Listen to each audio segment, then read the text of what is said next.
Bom dia, mulher de Deus. Queria fechar essa semana de devocionais com o último capítulo selecionado do livro Ouvindo Deus na Tormenta, de Max Lucado.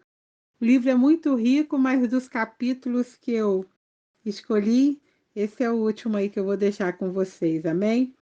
João 3,3 diz assim: na verdade te digo que aquele que não nascer de novo não pode ver o reino de Deus. Esse capítulo fala das nossas escolhas pelo avesso. Dois filhos de um rei levaram uma pergunta ao pai: o cavaleiro é formado ou já nasce feito? O que vocês acham? Replicou ele. Acho que o cavaleiro já nasce cavaleiro, respondeu um dos filhos. Discordo, retrucou o outro. O homem torna-se cavaleiro por meio do treinamento e da disciplina. O rei olhou para os filhos e lançou-lhes um desafio. Provem suas ideias apresentando-me um exemplo. Dou uma semana para cada um voltar com provas que justifiquem a opinião de vocês. E assim os dois filhos partiram em direção oposta. O filho que acreditava que o cavaleiro era formado, não nascia feito, encontrou uma prova numa taberna. Ele havia pedido uma xícara de chá e ficou maravilhado quando percebeu que o copeiro era um gato. O gato havia sido treinado para ficar em pé sobre as patas traseiras e carregar a bandeja com as dianteiras. Ele usava um uniforme minúsculo e provava que uma criatura podia superar sua natureza por meio do treinamento e da disciplina. O primeiro filho tinha seu exemplo. Se um gato pode ser mudado, por que não um homem? Assim o príncipe adquiriu o animal e o levou para a corte. O outro filho não foi tão feliz. Ele procurou por todo o reino, mas não conseguiu encontrar nenhuma base para sua teoria. Voltou para casa de mãos vazias. E pior, haviam vazado informações sobre a descoberta do irmão. Os boatos sobre um gato que andava feito gente fizeram-no duvidar de suas próprias convicções. Mas então, poucas horas antes de os dois comparecerem diante do rei, ele viu exposta numa loja uma coisa que o fez sorrir. Fez a compra, mas não contou a ninguém. Os dois filhos entraram na corte do rei, cada um com uma caixa. O primeiro filho anunciou que conseguia provar que um homem podia sobrepor qualquer obstáculo, tornando-se cavaleiro. Enquanto o rei observava, o filho apresentou o gato, que, vestido com uma miniatura de vestes da corte, ofereceu ao rei uma travessa de chocolates. O rei ficou atordoado, o filho orgulhoso, e a corte irrompeu em aplausos. Que prova excelente! Quem negaria o argumento de um gato andando feito gente? Todos ficaram com pena do segundo filho, mas ele não desanimou. Com uma reverência diante do rei, abriu a caixa que havia trazido, soltando vários ratos na corte. Na mesma hora, o gato disparou atrás dos ratos. Revelou-se a verdadeira natureza do gato. A tese estava provada. Um gato que anda como homem continua sendo um gato. Você pode trocar as roupas dele, você pode ensinar-lhes truques, pode dar-lhes um chapéu e ensiná-lo a andar como os homens. E por um tempo parecerá que ele está mudado, mas apresento-lhe algo a que não possa resistir e você presenciará uma verdade inegável. Um gato que anda como gente ainda é um gato. O mesmo acontece com as pessoas. Podemos trocar de roupa, podemos trocar nossos hábitos, podemos trocar nosso vocabulário, o nível de nossas leituras, até nossa atitude. Mas, de acordo com a Bíblia, há uma coisa que não podemos trocar: nossa natureza pecaminosa. A sociedade concordaria com o primeiro filho. Ela diz: mude o exterior que o interior mudará. Dê educação, treinamento, hábitos corretos e a disciplina certa e a pessoa muda. Ah, nós tentamos. E como tentamos? Compramos roupas, perseguimos diplomas, prêmios, realizações. Dizemos aos nossos filhos: faça alguma coisa na vida. Dizemos aos nossos empregados: faça as coisas de modo a sentir-se melhor. Dizemos para os desanimados: tente, tente de novo. Até dizemos aos membros de nossas igrejas: venham à igreja e vocês terão uma atitude melhor. Mas arranque o verniz, tire as vestimentas, remova a maquiagem E por baixo de tudo, veja a nossa verdadeira natureza, um coração egoísta, orgulhoso, pecador. Traga os ratos e veja o que acontece. Ninguém o descreve melhor que Paulo. Ouça sua confissão em Romanos 7, 18 a 24. Porque eu sei que em mim, isto é, na minha carne, não habita bem nenhum, pois o querer o bem está em mim, não porém o efetuá-lo. Porque não faço o bem que prefiro, mas o mal que não quero, esse faço. Mas se eu faço o que não quero, já não sou eu quem o faz, e sim o pecado que habita em mim. Então, ao querer fazer o bem, encontro a lei de que o mal reside em mim. Porque no tocante ao homem interior tenho prazer na lei de Deus, mas vejo nos meus membros outra lei que, guerreando contra a lei da minha mente, me faz prisioneiro da lei do pecado que está nos meus membros. Desventurado homem que sou, quem me livrará do corpo desta morte? Paulo está dizendo que não importa o que eu faça, o quanto eu me esforce, o quanto eu me empenhe, ainda continuo pecando contra Deus. Podem pôr roupas em mim, ensinar-me a andar sobre as patas traseiras, levar-me à própria presença do rei, mas se alguns ratos atravessam meu caminho, bum!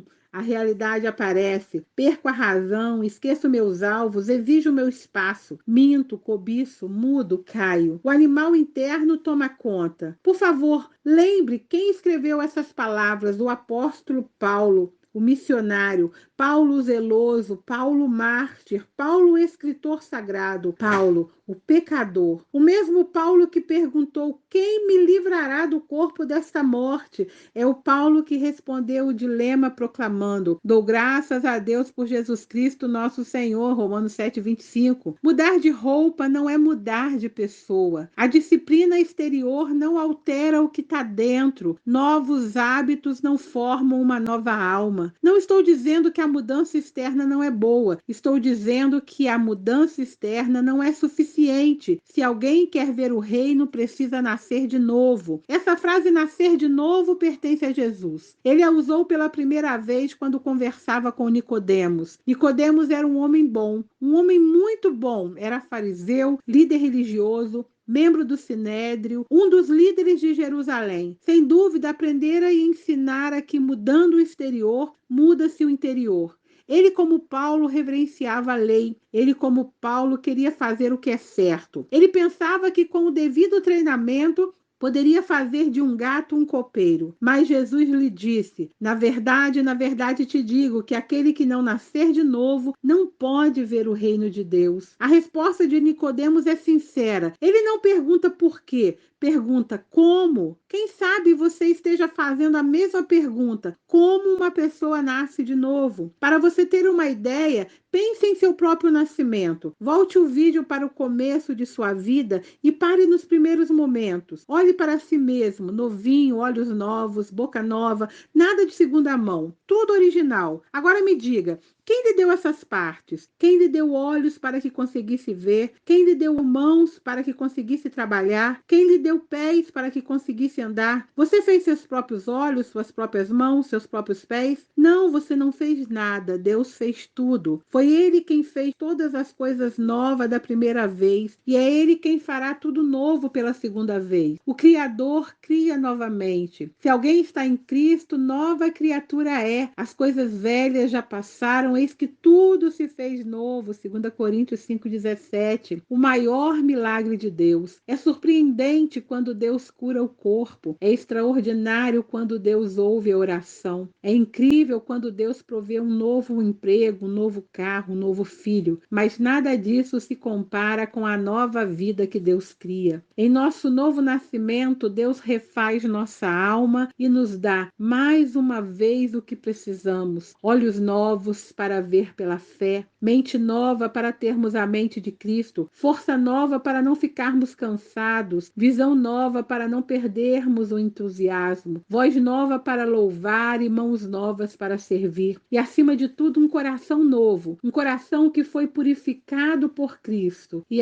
como precisamos disso. Maculamos o que Ele nos deu da primeira vez. Usamos nossos olhos para ver impurezas, nossas mãos para dar sofrimentos, nossos pés para andar por caminhos tem errado nossa mente para alimentar pensamentos malignos. Todos nós precisamos ser renovados. O primeiro nascimento foi para a vida terrena, o segundo para a vida eterna. Da primeira vez recebemos um coração físico, da segunda recebemos um coração espiritual. O primeiro nascimento permitiu-nos ter uma vida na terra, o segundo nascimento permite-nos ter a vida eterna. Mas a analogia contém outra verdade. Posso lhe fazer outra pergunta acerca do seu nascimento? Qual a sua parte no processo? Não me olhe desse jeito, claro que eu estou falando sério. Quando você trabalhou? Foi você que colocou suas mãos sobre o ventre e empurrou-se para fora? Você estava se comunicando com sua mãe pelo rádio, dizendo-lhe quando empurrar? Será que o médico lhe pediu que medisse as contrações e desse informação sobre as condições internas? Dificilmente. Você foi passivo. Se você nasceu,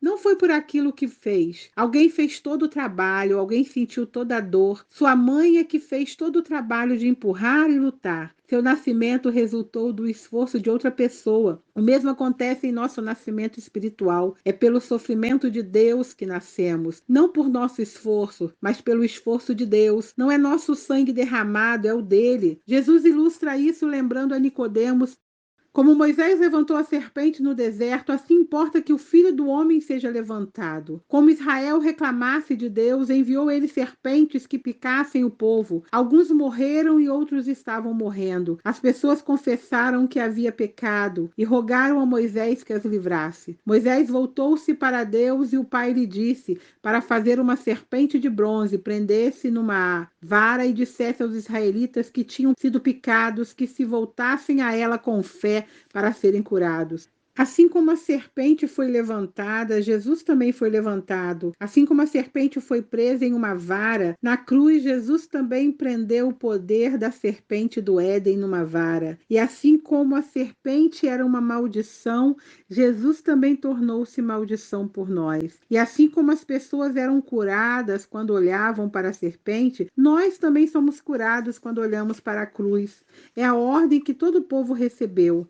Não se ordena que as pessoas envenenadas tomem remédios ou extraiam veneno por sucção. Não se ordena que façam boas obras para levar uma oferenda. Não se ordena que examinem as feridas, que deplorem seu estado ou que orem a serpente. Também não se ordena que se voltem para Moisés. Ordena-se simplesmente: ah, como é simples, que olhem para Cristo. O pecado começou quando Eva olhou para a árvore. Veja lá Gênesis 3:6. A salvação vem quando olhamos para Cristo. Simplicidade espantosa, resumida na grande promessa de João 3:16. Deus amou o mundo de tal maneira que deu o seu Filho unigênito, para que todo aquele que nele crê não pereça, mas tenha vida eterna. Deus, o amante, Deus, o doador, Deus, o salvador, e o homem, o crente. E para os que creem, ele promete um novo nascimento. Mas apesar da simplicidade, ainda há os que não acreditam, não creem na promessa, não conseguem entender como pode Deus conhecer-lhes o nome, muito menos perdoar-lhes os pecados. É bom demais para ser verdade. Se pelo menos tentassem, se pelo menos fizessem um teste. Deus é apaixonado, mas igualmente respeitador. Ele nunca força a entrada, a escolha é deles. E aos que chegarem, ele promete um novo nascimento. Isso significa que nunca mais você caçará ratos? Significa que a velha natureza nunca mais levantará sua cabeça horrenda? Significa que você ficará instantaneamente imune a toda tentação?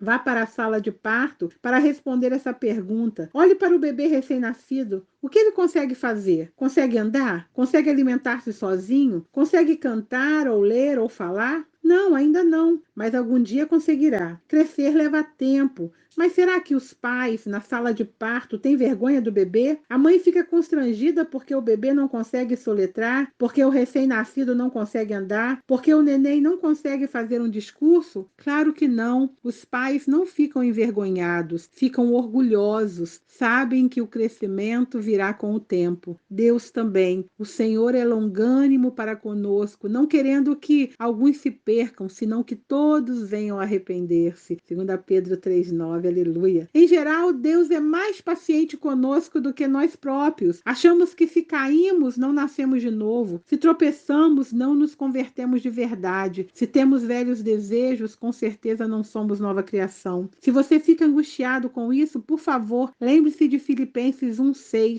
Aquele que em vós começou a boa obra, a aperfeiçoará até o dia de Jesus Cristo. Em muitos aspectos, nosso novo nascimento é como o primeiro. Em seu novo nascimento, Deus provê o que você precisa. Outra pessoa sente as dores e outra pessoa faz o trabalho. E assim como os pais são pacientes com o bebê deles, Deus também é paciente com você. Mas há uma diferença. Da primeira vez, você não teve escolha, mas agora tem. O poder é de Deus, o esforço é de Deus, o sofrimento é de Deus, mas a escolha é sua. O que você vai escolher, querida? Tenha um dia de bênção e de paz. O Senhor é contigo.